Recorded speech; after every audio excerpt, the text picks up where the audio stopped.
Hello everybody, it is time to multiply it up. Let's see what we got going today. So first, on your whiteboards, get them ready, okay? Get those whiteboards out, pause the video if you need to, get your whiteboard.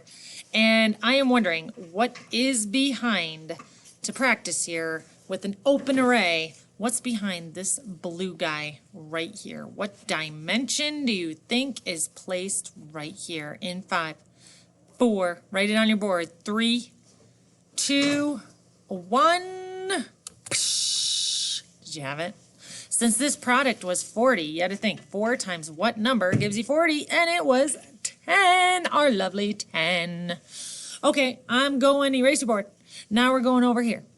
And you're writing what you think is going to be inside this rectangle in 5, 4, 3, 2, 1. Whoa, how did that happen? Well, this was a 4 as one dimension, but then you have to look over at this vertical dimension, and that's way over here, 4. So it's actually a 4 by 4, and 4 times 4 is the lovely 16. Awesome. Okay, so now if we go down here, let's go to this one, erase your board. How about this guy? Write it on your board.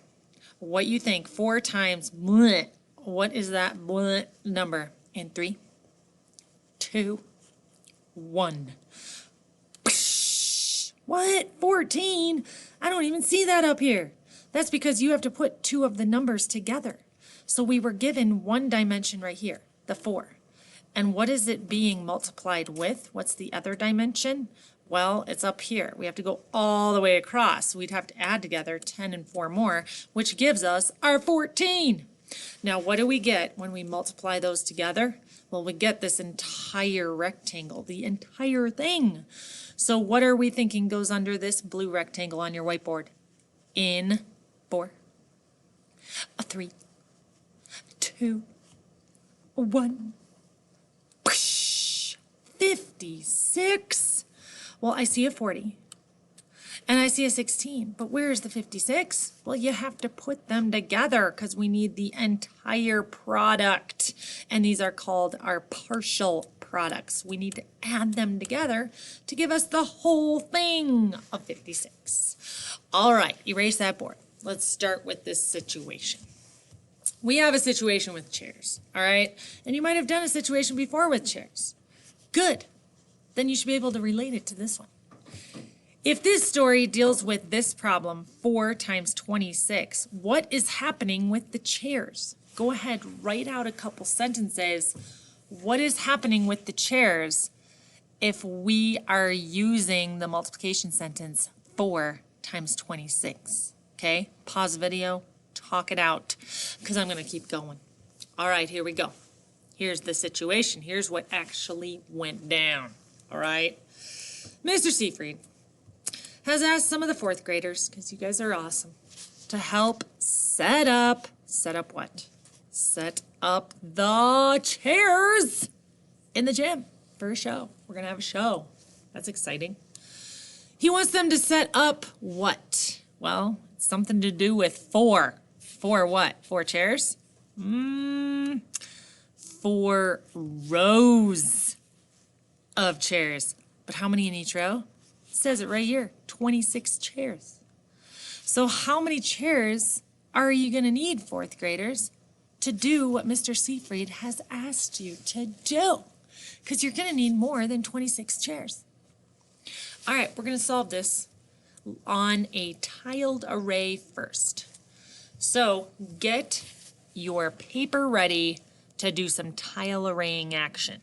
All right, so we have a 4 by 26. So I'm going to go along here and I'm going to go 1, 2, 3, 4. And then I need to go 26. Oh man, so should I do 26 dots? No. I'm going to go in those 10s. So I have 10. I have another 10. And then I have 6 more. 1, 2, 3, 4, 5, 6. And I need to count all these squares that exist in there. So if I outline that in, let's say, green, if I outline this here, it's pretty big. 5, 6. 1, 2, 3, 4, 5, 6. And I bring it over. I need to count up all these squares. Well, there's an easier chunk and a harder chunk. I'm going to split it right here. Because tens numbers are nice. This is a multiple of 10. Heart it. Yes.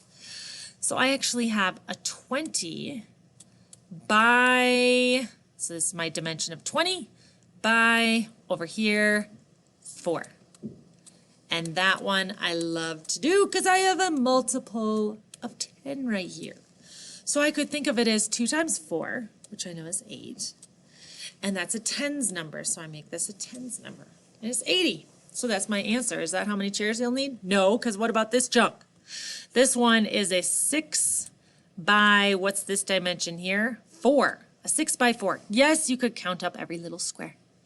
Or you could just think of it as 6 times 4, or 4 times 6. And for me, I like to double the 6. No, that's 12. And then double that. And I arrive at 24. So now I put my partial products together. 80 and 20 more is at 100. And then I have 4 more. So 104 chairs. Now let's see this. If we did not have a tiled array, we could use just an open array. So I could go, okay, on one side, on one dimension is going to be 4. And the other dimension is going to be 26. But I'm going to split that 26 up into its place value. So the 2, I'm going to go across and say that's a big chunk. That's 20. And then I have cut that down. And then I have 6 more, which is not as much as 20. So that line isn't as long. And now I finish off my rectangle. And I have the same thing. It's just I don't have any squares. So this is my 80. This is my 24. I put them together. And I arrive at 104. So I have my 4 by 20. And I have my 4 by 6 in my picture. And I know both those answers. I add them together and I get 104. Okay? Now, one new feature to show you is the algorithm. So if I'm making use of the algorithm, there's 2 ways to do it, 2 ways to see it. So I have my 2-digit number that has more digits, so I put it on the top, and my 1-digit number. And now I go ahead and I'm going to multiply this part first, the 4 with the 6. Well, the 4 with the 6 was right here in my open array, right here. The 4 times the 6 gives me 24. Okay. But that's not all that's being multiplied by 4. I also have to take the 4 and multiply it with this 2. But we know that 2 is actually worth 20. So I'm going to write that down here. That's 4 times a 2 tens, or 20. Which gave us 80. Now I add those together and I end up with my 4 by 26, which is 104. That's called the partial product algorithm because you can see both partial products. You might also see it in the standard algorithm, which ends up looking like this. So if I have 26 times 4, and I do my 6 times 4, and I arrive at 24.